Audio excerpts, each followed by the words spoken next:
सावळ्याची जणू सावली या मालिकेच्या 19 डिसेंबरच्या भागामध्ये आपल्याला असं बघायला मिळत आहे की सावली अमृताला विचारत असते की वहिनी, सकाळी डायनिंग टेबलवर सगळेच मला खूप टेन्शनमध्ये दिसले, काही प्रॉब्लेम झाला आहे का? तर मला सांगा, तुम्हाला जर माहिती असेल तर प्लीज मला सांगा. त्यावेळेस अमृता म्हणते, अगं मेंदळ्या कुटुंबावर एक खूप मोठं संकट आलेलं आहे. आपल्या कंपनीवर खूप मोठं संकट आलं आहे. कंपनीच्या अस्तित्वावरच प्रश्न निर्माण झाला आहे.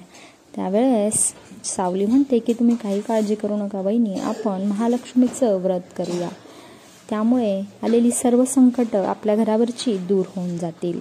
इकडे सोहम आणि सारंग गाडीमध्ये निघालेले आपल्याला पाहायला मिळतात आणि त्यांच्या गाडीला एक म्हातारी बाई आडवी आलेली असते आणि सारंगचा खूप मोठा अपघात होणार असतो.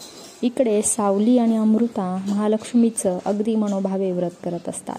सावलीच्या व्रतामुळे काय मेंदळ्या कुटुंबावर आलेलं संकट दूर होणार का, हे बघणं खूप रंजक ठरणार आहे.